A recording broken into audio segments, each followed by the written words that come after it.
se passe un climat malsain au sein de l'Union des Églises indépendantes du Congo, et UC en sigle. Et il y en a donc, il y a deux camps. Il y a le camp de l'archevêque Simon Nzinga Maluta,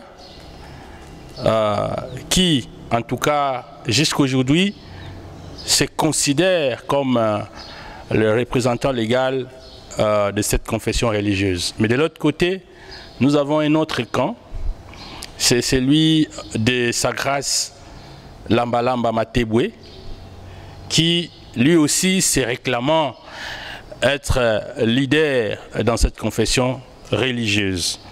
Et donc, ce soir, nous allons découvrir qu'est-ce qui serait à la base de ces climats malsains au sein de cette grande plateforme, disons grande confession religieuse dans notre pays. Notre conférencier qui va se présenter bien sûr, il va nous parler sur la genèse de ces conflits, premièrement. Ensuite, il va nous donner des éclaircissements sur le tout dernier synode qui s'était tenu dans la ville de Kinshasa, capitale de la République démocratique du Congo, par les camps de Sa Grâce Lambalamba. Ensuite, il va nous parler sur l'après-synode, des décisions qui ont été prises dans ces synodes. Est-ce qu'il y a-t-il eu changement ou non? Et pour en savoir un peu plus, nous allons accorder 30 minutes, plus ou moins, à notre conférencier qui va devoir exposer, et viendra le temps des questions et réponses. Merci. Merci d'être venu. Ceci nous tenait vraiment à cœur parce que notre souci est d'arriver à mener un peu de la lumière, d'amener la lumière autour de tout ce qui est en train de se dire dans la cité et même parmi les serviteurs de Dieu, parce que en réalité tous ne sont pas au courant. Je dirais même certaines personnes, certains de nos pasteurs qui sont passés de l'autre côté, qui sont partis de l'autre côté, n'ont pas de fois la vraie information.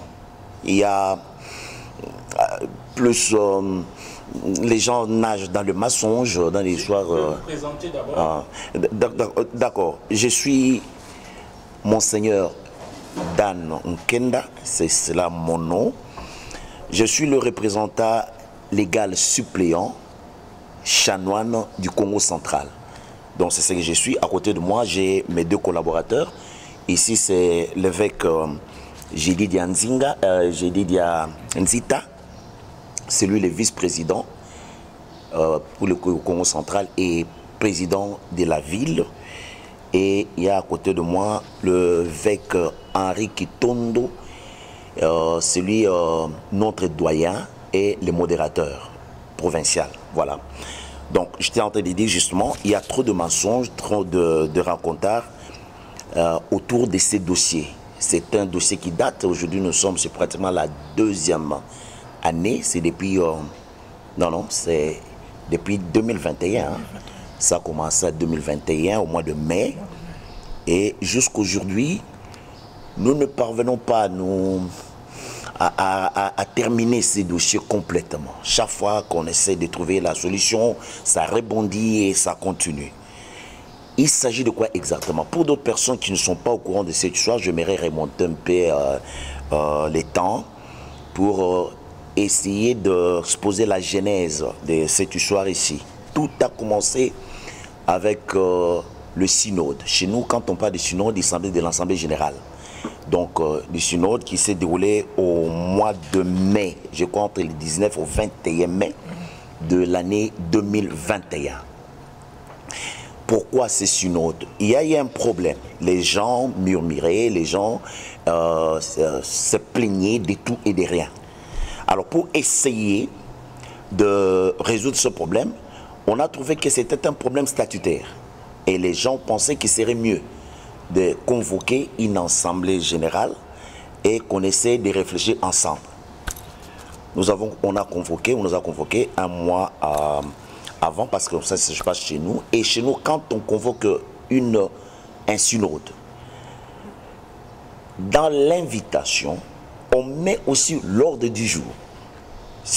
Alors, c'est pour dire que lorsque l'Assemblée va se dérouler, on n'ira ni à gauche ni à droite. On va observer scrupuleusement l'ordre du jour. Dans cette conférence-là, dans cette assemblée, l'ordre du jour était juste qu'on faisait un peu de retoucher le statut. C'était ça, modification des statuts. Nous sommes arrivés, je vais vous épargner certains détails pour qu'on essaie un peu d'aller vite parce que je n'ai que 30 minutes. Mais il s'est passé beaucoup d'irrégularités dès l'entrée de l'Assemblée générale. Parce que dans notre statut, il est écrit que c'est le président national qui appelle l'Assemblée, qui convoque l'Assemblée générale. Et c'est lui qui préside l'Assemblée générale. Et c'est lui aussi qui clôture l'Assemblée générale. Mais il s'est passé que quand nous sommes arrivés, je ne sais pas quelle magouille, qu'est-ce qui s'est passé, parce qu'à cette époque-là, j'étais encore évêque, je n'étais pas encore trop dans le bain de ce qui s'est passé dans le coin. Nous avons vu juste quand nous sommes arrivés sur le terrain, après que l'archevêque Nzinga ait ouvert le synode, un groupe des évêques, justement c'est de Lubumbashi en particulier, se sont élevés et ils ont déclaré que l'archevêque n'a pas droit à présider ces synodes-là, parce que pour eux, le problème qu'on devrait traiter, c'était l'archevêque. Mais pour nous, et l'invitation que nous avions réussi n'en était pas question, c'était juste le problème de revoir les statuts. Et de là, les gens se sont chamaillés. Et ils ont embarqué Manu Militari, l'archevêque, pour aller les faire sortir de la salle. Et après, ils ont convoqué, ils ont formé un bureau qui a présidé à ces synodes-là. Vous devez déjà remarquer dès le départ que ça commençait déjà très mal. Ils sont partis de violation en violation jusqu'à la clôture. Au jour de la clôture, l'archevêque n'était pas là. C'est pas lui qui a clôturé l'affaire. Et nous sommes rentrés. Donc, oui, à l'intérieur maintenant, qu'est-ce qui s'est passé? Après, il y a eu, comme je disais tout à l'heure, de violation en violation. Après un moment, quand la conférence, la sélectionneur a commencé, c'est passé que s'est passé. Quelqu'un d'entre eux, parce que tout ce monde-là, aujourd'hui, se trouve de l'autre côté, a demandé la parole. Il a dit comme quoi le pasteur du Congo central et ceux de Kinshasa sont trop nombreux. Si à vote, ainsi de suite, ça va bien se dérouler. Il y aura de penchants que la balance serait dépenchée d'un seul côté. Alors, il a fallu qu'on puisse exclure tous les pasteurs du Congo central et de Kinshasa qui ne puissent pas prendre ni la parole, ni participer au vote. Or, c'est une assemblée générale. Chaque membre a droit à la parole et à sa vote. On ne peut pas changer cette histoire-là parce que c'est comme ça que ça s'est passé, c'est statutaire. Ils ont évacué d'abord le pasteur, ça c'était le premier jour. Le deuxième jour, parce que finalement ils ont changé même l'ordre du jour. Maintenant, ce n'était pas seulement révision des statuts, il y avait aussi élection de membres du bureau national. Au deuxième jour, avant qu'on entre au troisième jour, là où il y aura élection, il y aurait encore une autre motion qui cette fois-là va décider que tous les évêques n'ont pas droit au vote. Vous comprenez? C'est une assemblée générale. Et on a fait sortir, on a refusé que les évêques puissent voter. Ils ont construit un groupe restreint des chanoines, et ils sont entrés, soi-disant qu'ils sont allés voter. Mais quand ils sont arrivés là-bas à l'intérieur, nous à l'extérieur, on ne savait rien. Mais le bruit, il y avait déjà de fuite. Donc on avait cette structure-là qui va diriger l'UIC avant même qu'ils n'ont terminé ceux qui sont allés, ils se sont retirés, soi-disant qu'ils sont allés pour voter. Maintenant il y avait, on dirait, 9 candidats pour 8 candidats pour 8 postes à pourvoir. Vous comprenez par là qu'il n'y a même pas élection. Ils sont adressés, les autres niveaux, nous l'aurons après. Donc, ce qui s'est passé à l'intérieur, ils sont entrés, ils se sont assis subitement.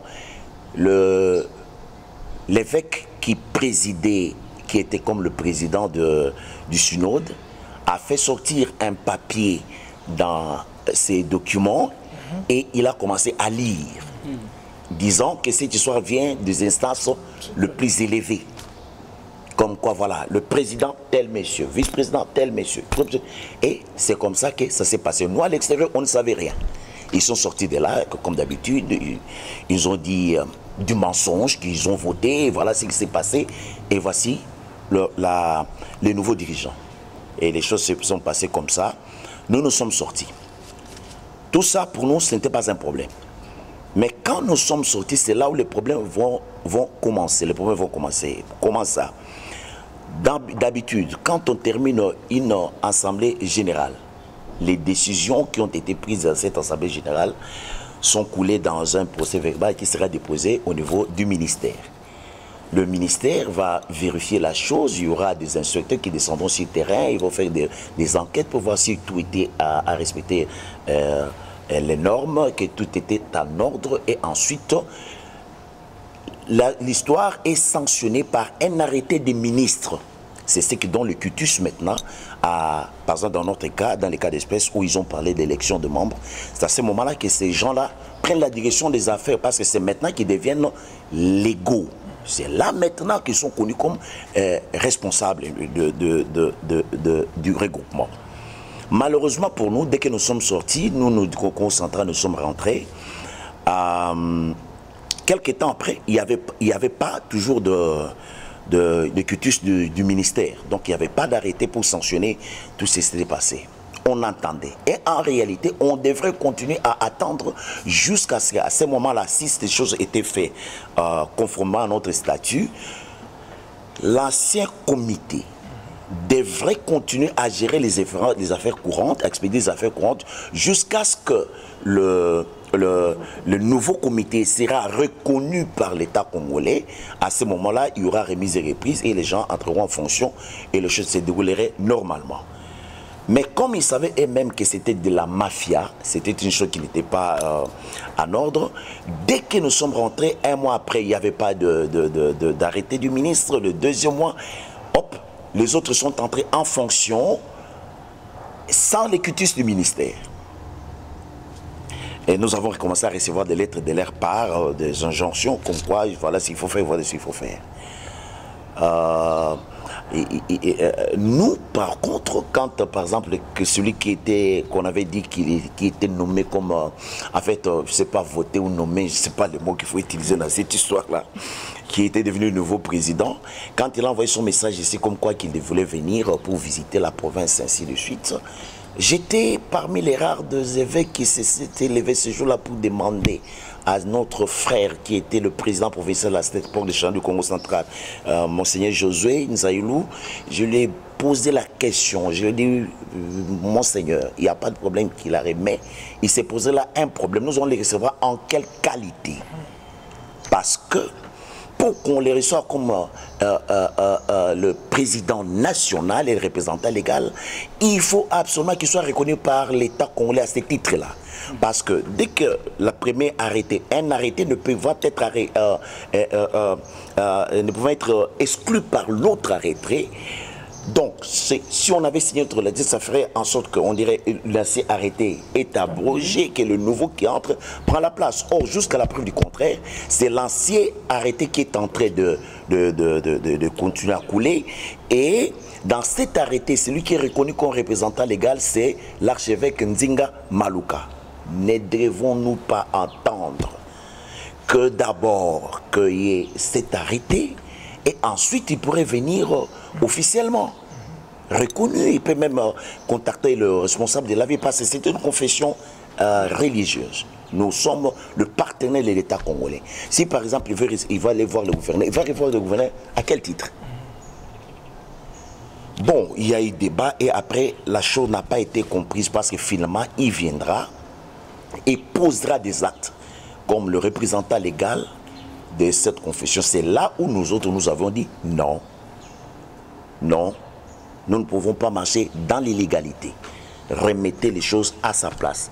Si on est tenté d'attendre l'arrêté, on continue à attendre. Et que ceux qui ont l'arrêté, qui les reconnaissent comme étant le représentant légal, qu'ils continuent à travailler, il n'y a pas de problème. C'est notre institution, ça nous appartient, il n'y a pas de problème. On n'a pas de course à faire, on attend. Ça n'a pas été compris. Et finalement, c'est lui qui est en fonction. Nous avait convoqués, nous sommes allés et il nous a prodigué des conseils. Il a dit la chose au niveau où il a fait voir la chose au niveau où ça s'est trouvé sur le plan légal.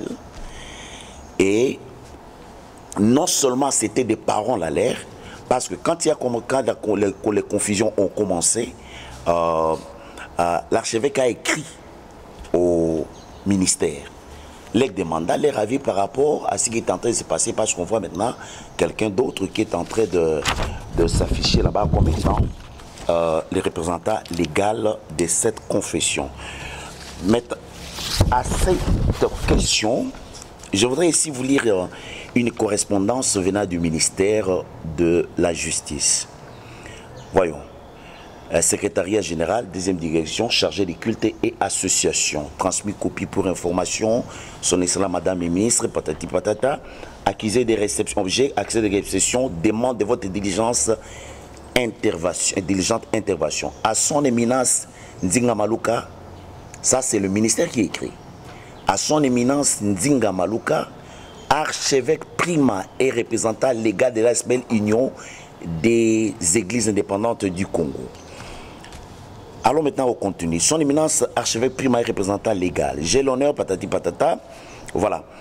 À cet effet, je vous appelle au bon sens et rappelle aux uns et aux autres la nécessité et l'obligation de respecter scrupuleusement vos statuts ainsi que la loi numéro 004, ça c'est la loi qui gouverne sur les associations des ASBEL, portant dispositions générales applicables aux associations sans but lucratif et aux établissements d'utilité publique. En conséquence, l'absence d'une nouvelle désignation approuvée par un arrêt ministériel impose que les personnes chargées de l'administration de l'association confessionnelle de IEC est habilité à l'engager valablement auprès des tiers sont celles désignées par l'arrêt ministériel numéro 090 cas ministre Patati Patata, lui accordant la personnalité juridique telle que publiée au journal officiel à son 10e numéro et à ses conformant à vos statuts et règlements d'ordre intérieur. Ça c'est le ministère. Il répond clairement. Il dit jusqu'à la preuve du contraire, les personnes est habilitées à engager l'USOPDT, ce sont connus, ce sont des gens dont les noms sont repris dans l'arrêté qui a été publié dans le journal officiel. Maintenant, Kinshasa, le 15 mai 2007. Ici, le 7 février 2007, arrêté ministériel numéro 042 accordant la personnalité juridique à l'association sans but lucratif confessionnelle dénommée Union des Églises indépendantes du Congo, en sigle UEIC 40D. Ça c'est l'article. Et ici, nous lisons, à ce qui concerne les animateurs, il dit la personnalité juridique est accordée à l'association sans but lucratif confessionnelle dénommée Union des Églises, dont les sièges, allons depuis le recoin, les causes incidentes. Est approuvée la déclaration en date du 17 mai par laquelle la majorité des membres effectifs de l'association sans but lucratif visée à l'article 1er a désigné les personnes ci-après aux fonctions indiquées en regard de leur nom. Son Excellence Monseigneur Nzinga Simon Nzinga, évêque président national et représentant légal. Révérend Antoine Chimone Kabundi, secrétaire général. Révérend Romain Moussé Yanfou, trésorier général. Donc, vous remarquerez que les noms de ces amis qui aujourd'hui s'est fait prévaloir, qui se disent qu'ils sont responsables, qui sont les administrateurs ou le responsable ou qui président à la destinée de l'IEC, leurs noms ne sont pas sur cet arrêté-là. Ils ne sont pas là. Donc, s'il faut revenir sur la lettre du ministère, il est clair que ces pasteurs n'ont aucun droit d'engager l'UEC auprès des tiers. Maintenant, quand on revient sur... parce que mon problème aujourd'hui, c'est d'essayer un peu de claircir sur l'opinion publique sur l'Assemblée générale que M. Lambalamba a convoqué. J'ai aussi, parce que l'invitation m'a été lancée, c'était l'Assemblée générale qui devait se dérouler du 30 septembre au 1er octobre à Kinshasa. Ça, c'est leur invitation. Alors, les amis sont en train de brandir. Ce n'est pas une lettre venant du ministère.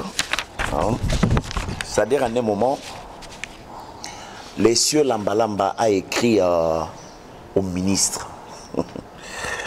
Il a écrit au ministre, demanda au ministre de convoquer une assemblée générale de l'IEC. Maintenant, le ministre, ça c'est l'accusé de réception et la réponse du ministère à propos de la lettre de M. Lambalamba. Vous remarquerez d'entrée de jeu, quand le ministre écrit au pasteur Lambalamba, il écrit ici clairement, il dit à M. Lambalamba Mateboué, représentant légal à Lemba. Or, si je vous fais sortir toutes les autres correspondances qui sont ici, vous remarquez quand il écrit à l'archevêque, il écrit clairement Monsieur Nzinga Lambalamba, archevêque Nzinga Maluka, archevêque représentant légal de l'Union des Églises indépendantes du Congo. Ici, c'est M. Lambalamba, représentant légal à Lemba.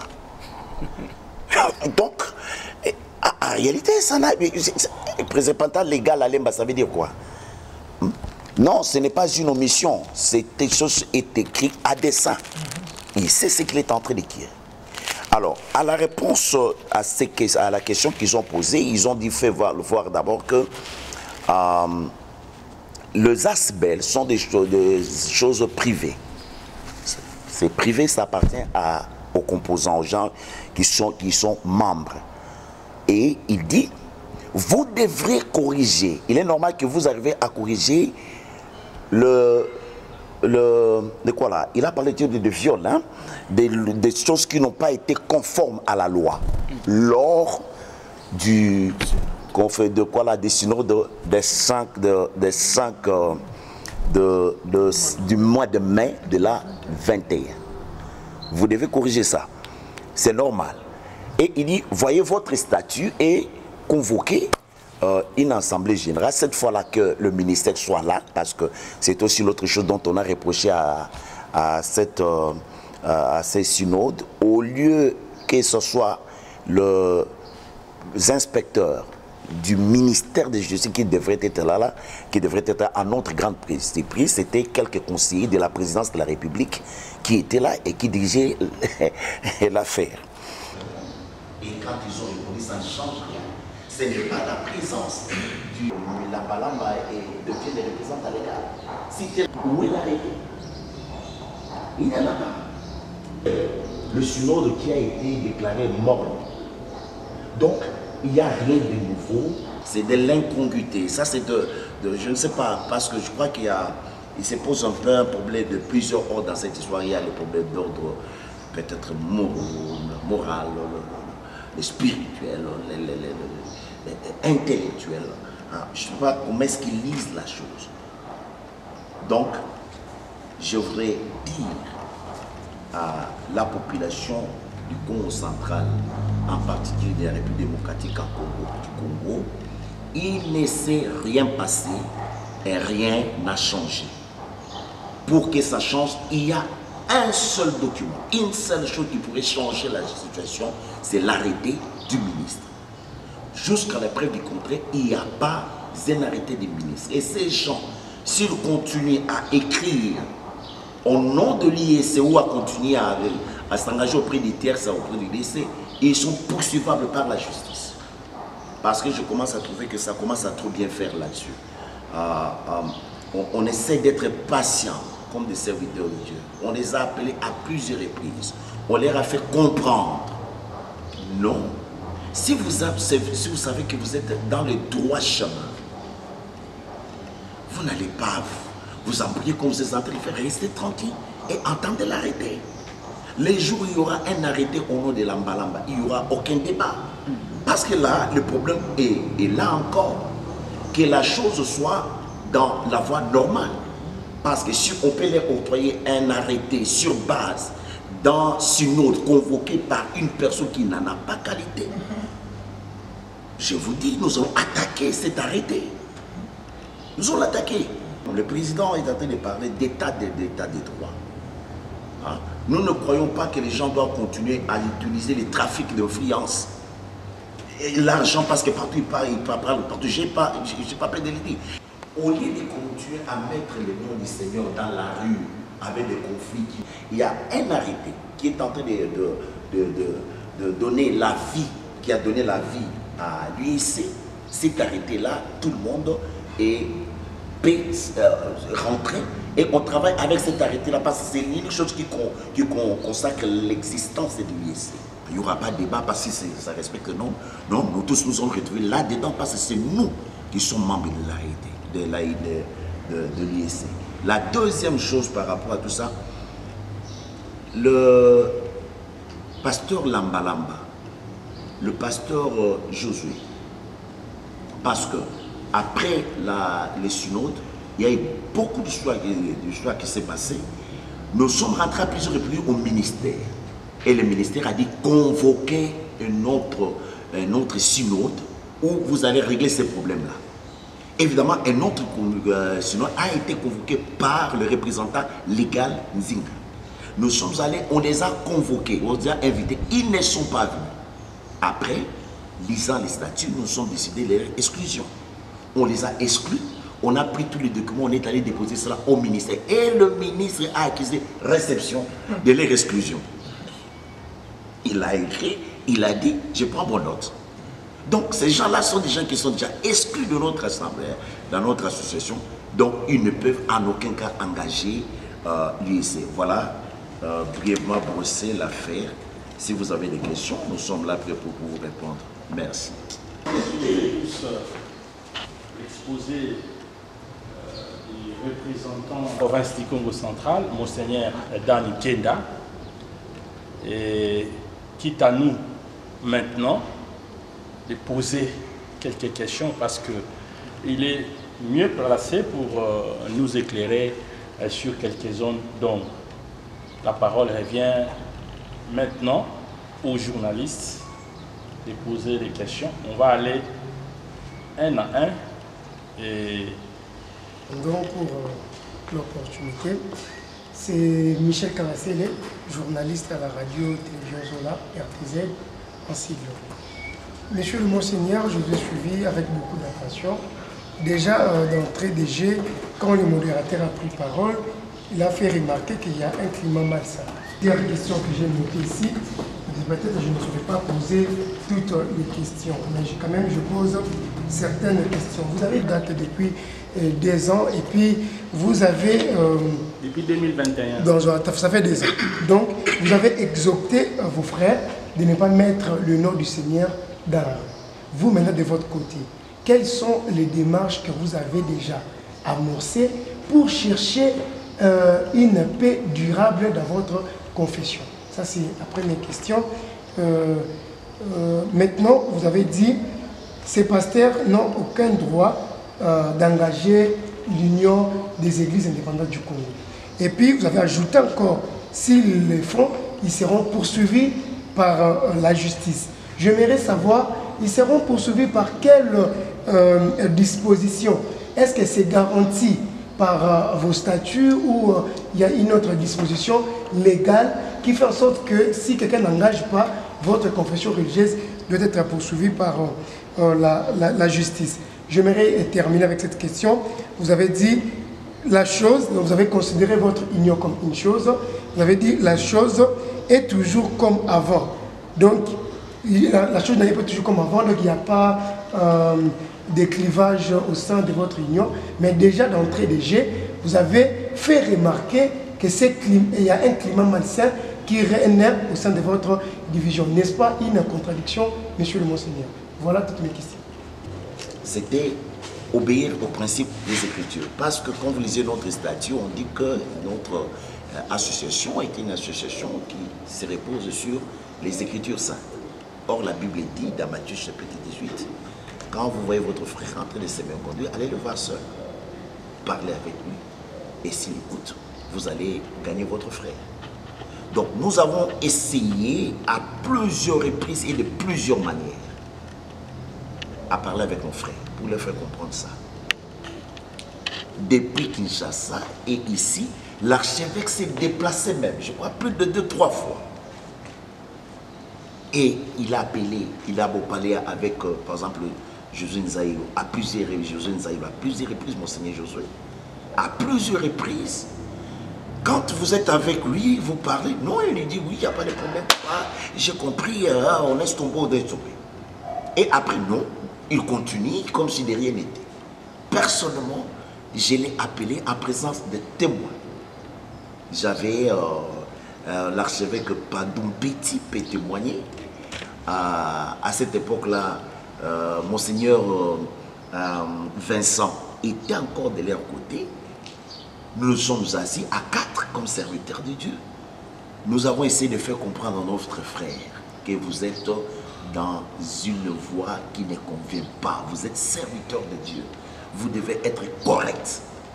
À la question de savoir qui était légal selon lui, il a dit, j'ai dit ici dans le média et Monseigneur Padou peut m'écouter, il a dit clairement, il a dit non, c'est clair que ce Papa Nzinga, qui est le représentant légal, et par ricochet ici dans le Congo central, c'est lui qui l'a nommé Monseigneur Dan.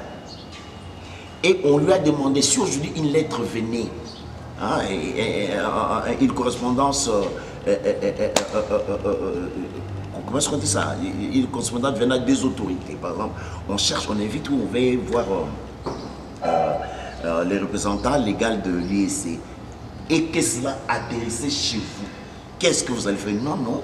Je vais remettre la lettre à qui les droits.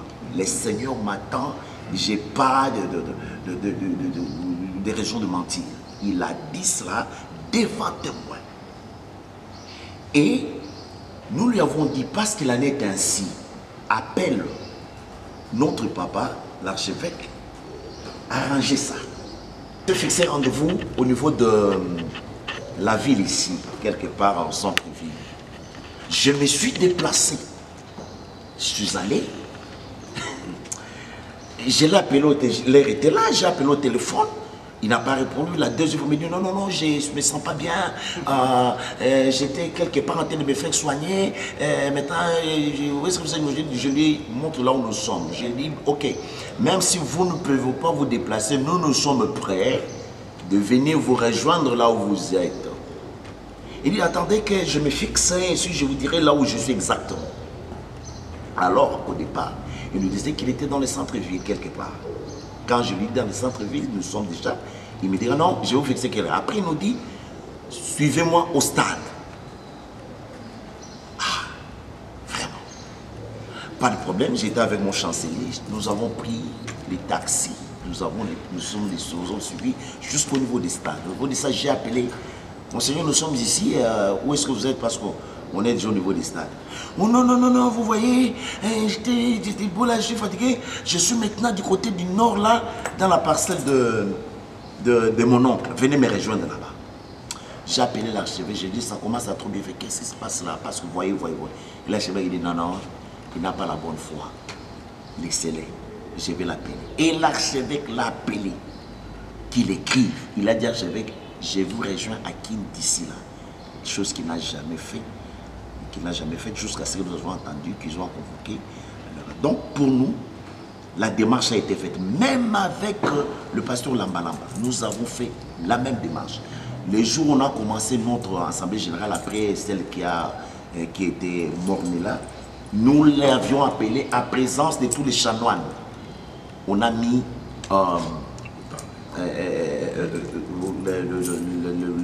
on a fait un appel WhatsApp et on l'a appelé, tout le monde suivait. Je ne peux pas dire ce qui s'est passé dans ce conseil. Pour moi, c'est honteux de le dire. Je ne peux pas le dire. Voyez-vous? Donc, sur ça, on l'avait déjà fait. Sur le plan, quand vous me posez la question, si nous pouvons aller, oui.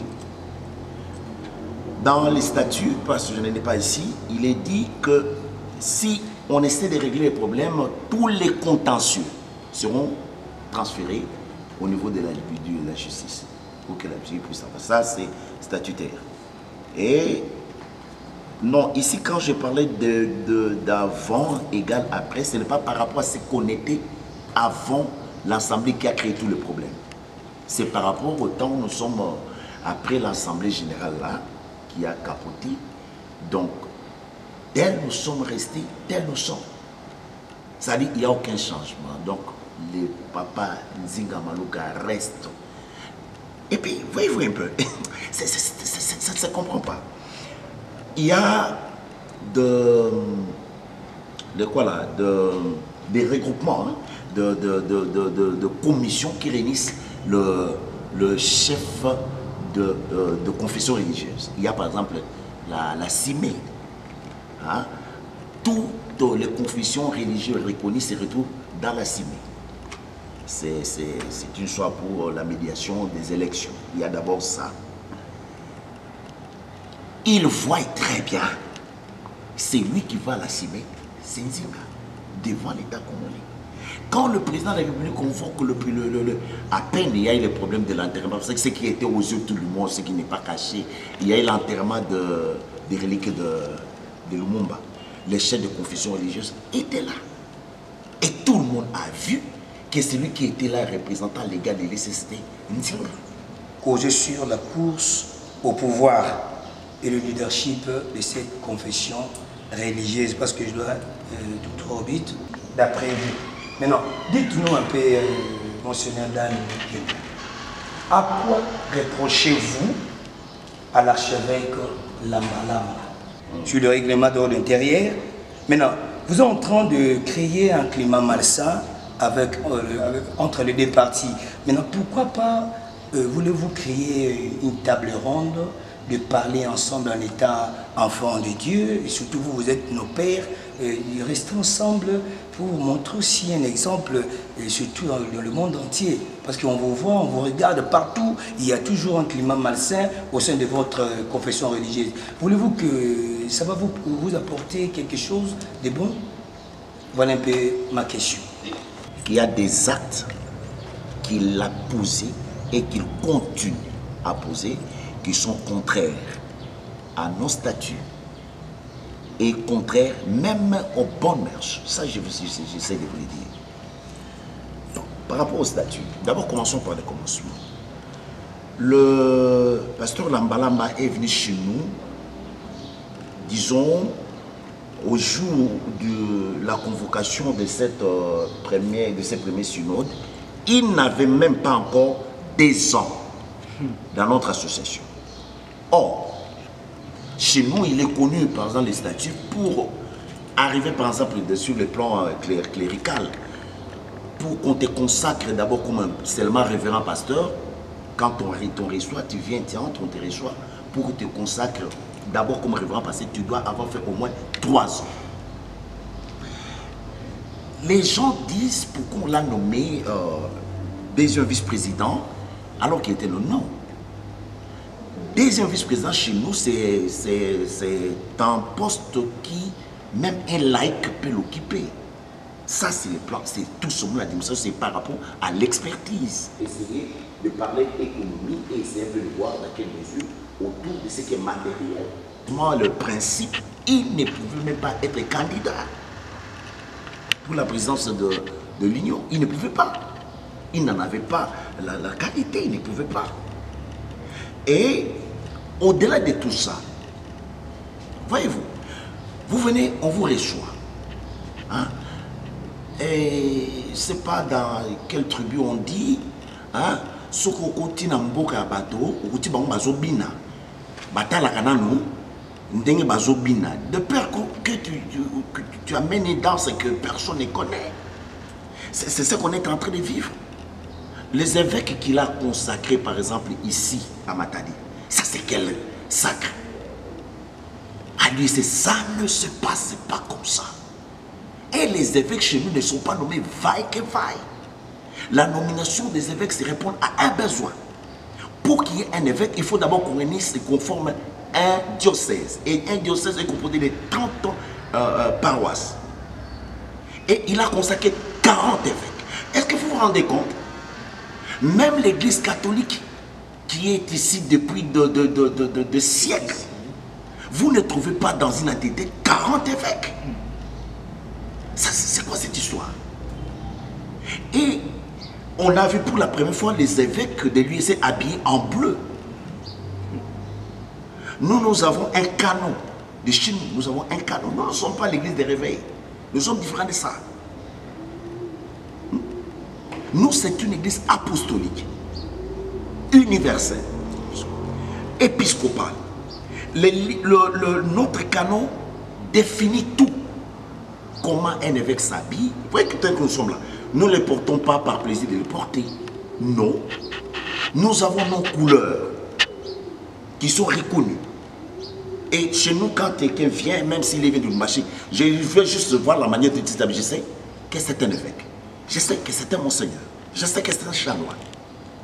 Et on le voit en train de consacrer les gens appelés évêques de l'IEC en soutane de bleu. Ah mais non. C'est qu'ils ne maîtrisent rien de l'UEC. Vous venez vous trouver une histoire qui existe déjà. Vous venez pour tout chambarder. Alors que la personne qui a fondé la chose, celui qui a l'esprit de la chose est encore là. Voyez-vous? Ce sont toutes ces choses que nous sommes en train de lui reprocher. Et l'autre chose aussi, il sait délibérément qu'il n'est pas le représentant légal de l'IEC. Il le sait. Il n'est pas un ignare. Non, excusez-moi. Ce n'est pas un ignare, ce n'est pas un monsieur de la rue. C'est un cadre irresponsable. Il sait délibérément pour qu'il soit reconnu comme représentant légal ainsi comme l'IEC, comme son église, pour qu'il soit représentant légal comme là. Il a un arrêté qui le nomme, qui a fait de lui représentant légal. Mais comment il viendra dans l'IEC? Il n'a aucun papier qui le reconnaît comme tel. Et doit s'imposer pour commencer à diviser l'union comme ça. Hein? Les gens qui ne se chamaillent pas se sont chamaillés, les gens se sont dit ben n'importe quoi. Alors qu'on était unités, on était frères soudés.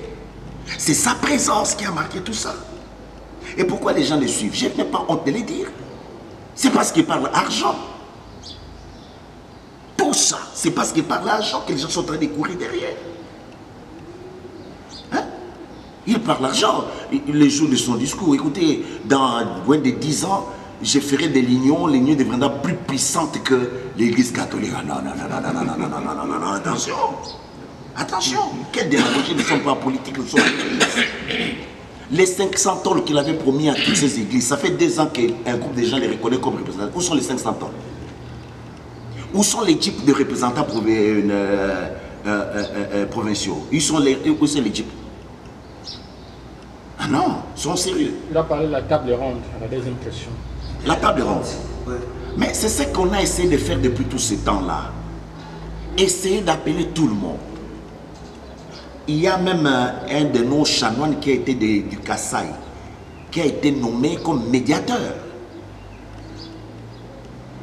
Qu'il essaye de contacter les gens. Parce qu'on trouvait que lui, il parlait avec tout le deux coins. On a essayé. Mais les gens n'ont pas répondu. Laissez-moi faire voir ça. On vous appelle pour la réconciliation.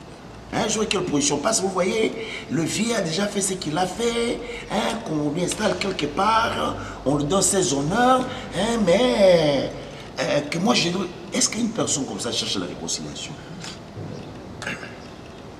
Voilà. Alors nous avons quand même rencontré Sa Grâce Lamba Lamba, on l'a vu, et on a parlé aussi avec lui. Et nous avons eu aussi la grâce de rencontrer Monseigneur Nzinga, l'archevêque. Donc on a même passé 2 fois des émissions avec lui.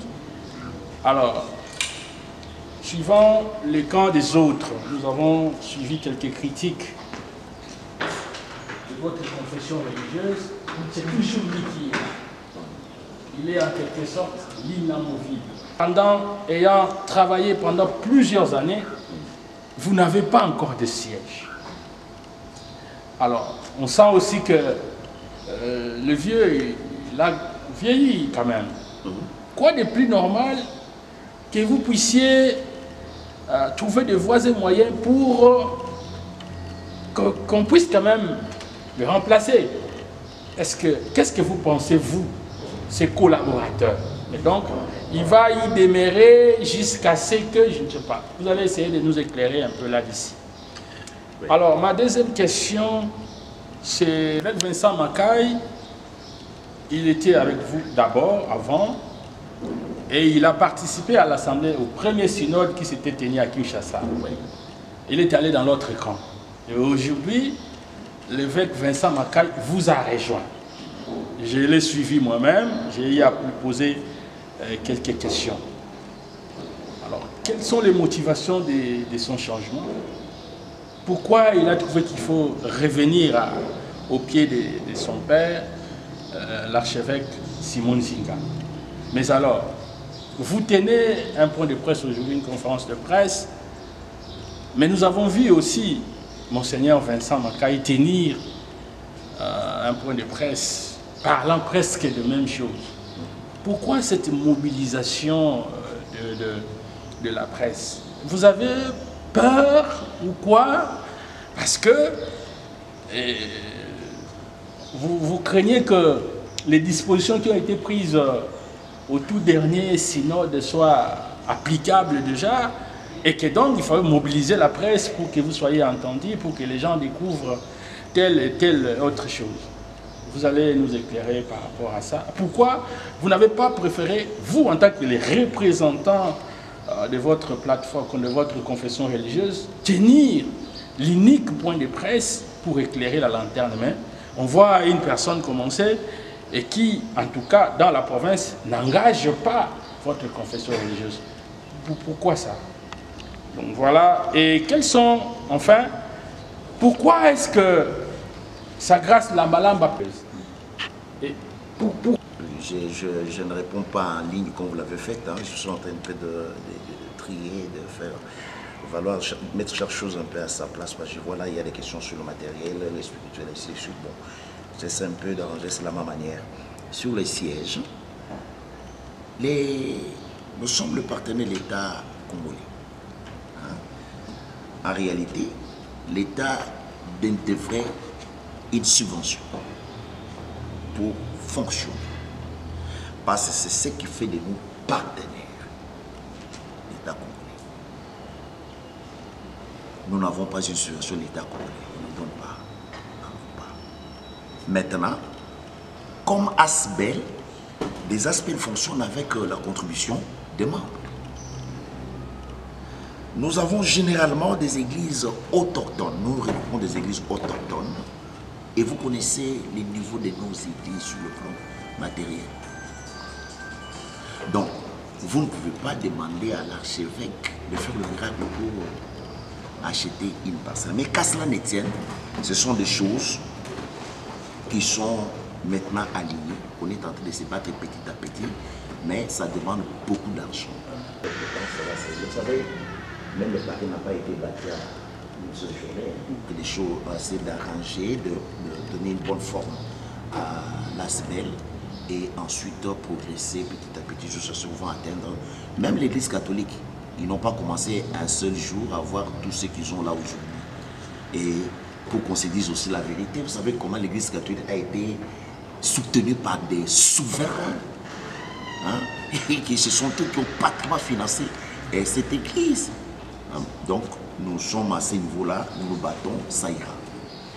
La deuxième chose, l'archevêque est-il inamovible?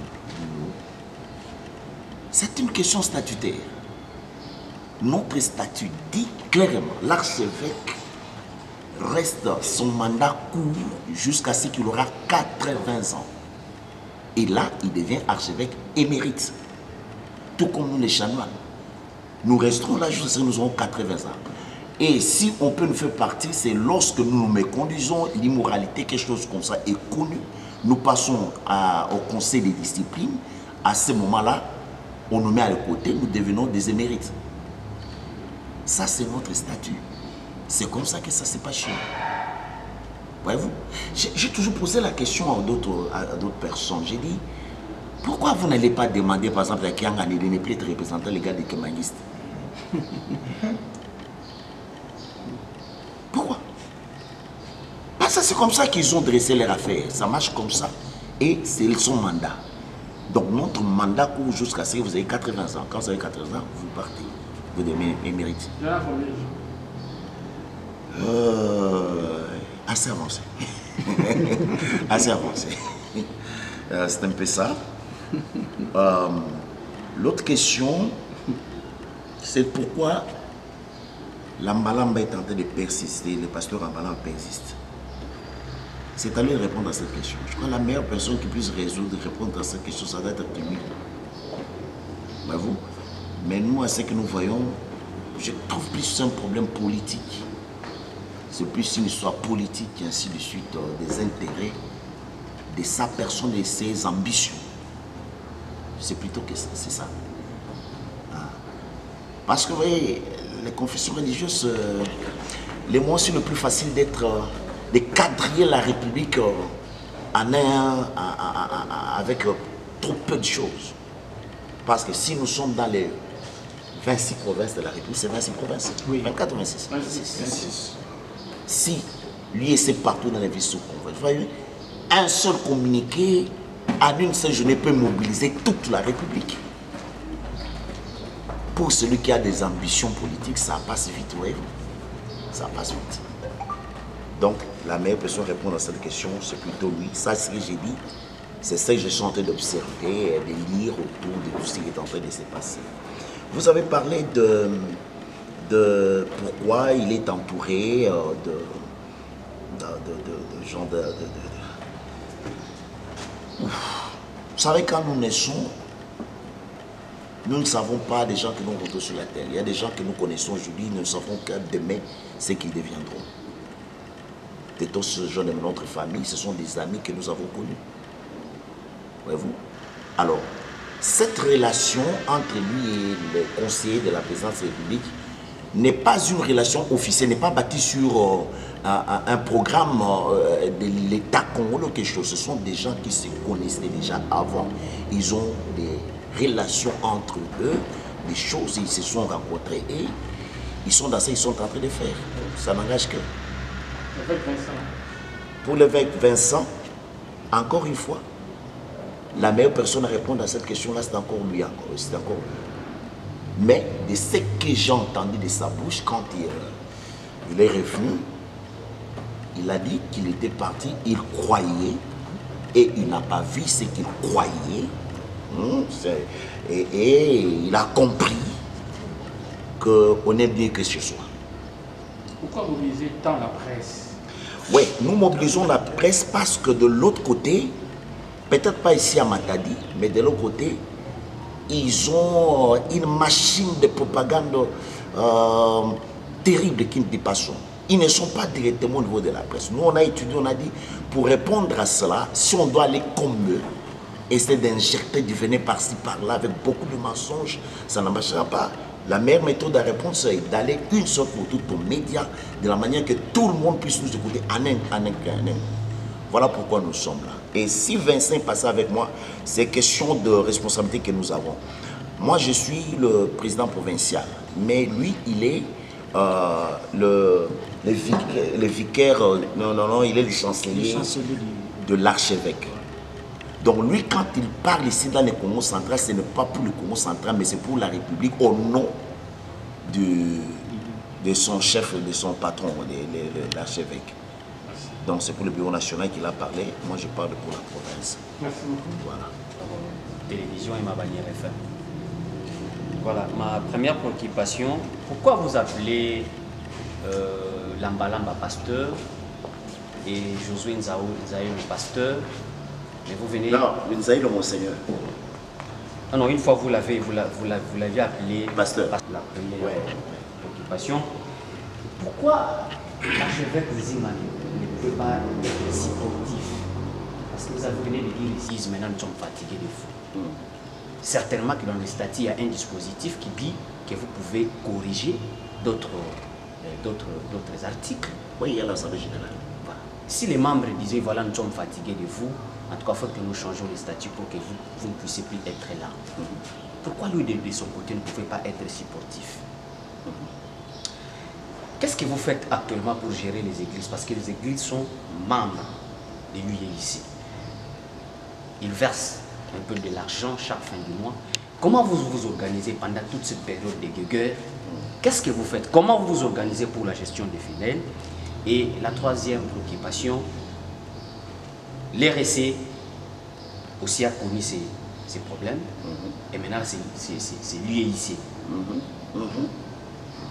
Comment réfléchissez-vous à l'avenir pour éviter toutes ces choses? Merci. Pour les questions, d'abord, pourquoi j'appelle Lambalamba pasteur? J'appelle Nzaï le pasteur. Je sais que je l'appelais tantôt pasteur, tantôt monseigneur. Ça, je le reconnais. Il n'y a aucun mal à cela parce que, au départ, ce que nous sommes d'abord pasteurs. Ça, c'est la chose la plus claire. On peut m'appeler pasteur, ça ne me choquerait pas parce que je le suis. Pasteur, je le suis. Parce que je suis en train de péter les bébés, c'est ça que je suis, pasteur. Et quant à l'archevêque, ça, chez nous, c'est encore une autre affaire. On ne s'autoproclame pas. Il y a tout un processus à suivre pour devenir archevêque. Donc, je n'appelle pas, je ne peux pas appeler pasteur Lambalamba archevêque, dans le sens chez nous à l'UEIC, il n'est pas archevêque. Ça c'est clair, il n'est pas archevêque chez nous. Donc, pour que je l'appelle par rapport à l'UEIC archevêque, il faut qu'il ait été consacré comme tel. Il ne l'est pas, il ne l'a jamais été et il ne l'est même pas comme évêque, pas encore. Donc c'est pourquoi je continue à l'appeler parce que ce n'est même pas un dénigrement, c'est ce qu'il est. C'est juste ce qu'il est. Donc c'est un peu ça. Nous sommes devenus des archevêques parce qu'un chanon était un archevêque parce qu'on a suivi le processus. On nous a consacré aux filles, on monté jusqu'à ce qu'on est arrivé là-bas parce que nous, chez l'église, notre église, elle est hiérarchisée. Donc c'est un peu ça l'affaire. Et vous avez dit, qu'est-ce que nous faisons pour gérer les églises? D'abord, est-ce que l'archevêque nous dit, ne doit-il pas être sportif? Sportif, oui. Mais dans quelles conditions? Il faut que les conditions soient remplies. Il ne peut pas... Non. Ça ne se passe pas comme ça, on a un statut. Hein? Si les gens veulent que ça change, il faut qu'on convoque un synode. C'est pendant ce synode-là, un synode convoqué à la régulière, que tout ce que j'ai dit passé se passe à la régulière. Et si les conclusions sont celles-là, évidemment, il ne peut pas rester. Pourquoi? Chose qu'il n'a jamais fait.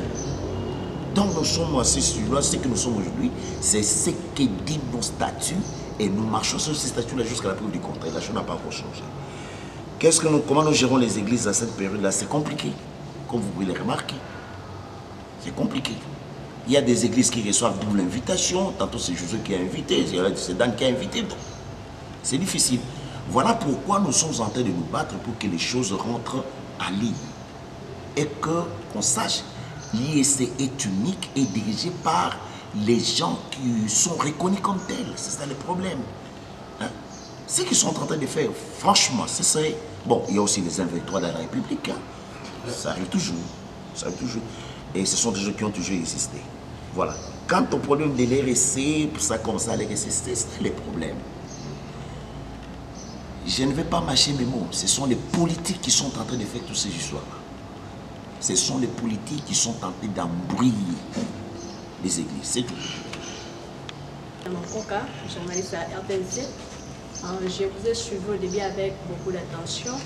On a dit il y a 2 ans au sein de votre confession religieuse. Et donc il y a la division entre vous. Et au cours de votre exposé, vous avez dit qu'il y a que l'arrêté du ministère qui doit couper cette affaire. De rester dans cette division, même après publication de la République. Nous sommes respectueux de la loi de la République. Hein? Si on venait à signer par exemple un arrêté qui abrogeait, annulé celle qui est en vigueur aujourd'hui, évidemment, comme aussi des intellectuels, comme aussi de messieurs qui réfléchissent, nous allons voir dans quelle mesure cet arrêté a été obtenu. On va voir que c'était tout va et que va, non? Mais ce que j'aimerais vous dire tout de suite est que si par rapport à cette assemblée qu'ils ont fait, et c'est par rapport à ça qu'on va leur octroyer un arrêté, franchement, il faut que je vous dise que nous dirons non. Non. Mais si la chose se passe dans les normes, notre statut est respecté, toutes nos lois sont respectées, évidemment, on se pliera parce que ça ne va choquer personne. Vous savez pourquoi? Parce que c'est nous l'IEC. C'est un document, un arrêté qui est sorti de l'IEC, nous sommes membres de l'IEC. Pourquoi on en ferait un problème? Pas du tout. Cour centrale Simon-Léa Kana. Bien que je suis arrivé en retard, je m'excuse tout d'abord. Mais par rapport à ce que j'ai suivi, je voudrais vous poser une question qui sera un peu scellée. Quand vous parlez plus de l'Église indépendante du Congo, ou Union des Églises indépendantes du Congo, et la grande mission que Jésus vous a donnée, dans Matthieu 28, 19, quelle serait la place de ces brebis-là pendant que vous cherchez à trouver de place ou encore à vouloir diriger vos organes, vos structures brebis que vous dirigez seront aussi partagées? Est-ce que vous ne sentez pas que vous martelez sur votre structure qui n'est même pas reconnue par Dieu, s'il faudrait le dire? C'est quelque chose fait par les hommes. Est-ce que vous n'avez pas le souci de ces âmes-là que Dieu nous a confiées? Il y a ce que nous appelons Église. Je le prends dans toutes ces dimensions. Il y a d'abord l'Église qu'on appelle l'Église universelle, invisible, qu'on ne voit pas. Ça, c'est le corps de Christ avec tous ceux qui sont au nez. Mais la plupart d'ordres que l'Église a réussi, c'est par rapport à l'Église locale. Voyez-vous? Quand vous remarquerez toutes ces divisions autour de cette structure appelée confession, notre confession et la confession religieuse, et vous rentrez dans nos églises locales, vous ne trouvez pas ces choses-là. Donc, nos églises locales continuent à fonctionner sans problème. L'évangélisation est faite, les séminaires sont faits et tout est en train de se dérouler à la normale. Il n'y a pas de problème à ce niveau-là. Donc, le problème, c'est plutôt à par rapport à la grande structure. Et c'est plus des individus qui sont tentés de se rentrer dedans que les églises elles-mêmes. Ça divise plus de responsables, de conducteurs que le brebis. Voyez-vous? Donc pour conclure à cette question, j'ai dit tout simplement que l'église, nos églises, parce que l'église, en plus, quand Jésus parle de l'église, en dehors de ce qui est universel, ce sont des églises locales. Non. Moi qui parle, je suis pasteur de mon église, je continue à prêcher. Au fond, ce qui est aussi sérieux dans toutes ces choses de dire, vous remarquez, si vous venez chez moi, des fois vous exposez tous ces conflits ici, nombre de personnes ne comprennent rien de tout ça. Ils ne comprennent rien de tout ça. Donc, c'est un peu ça pour répondre à cette question-là. Merci quand même pour la question. Voilà.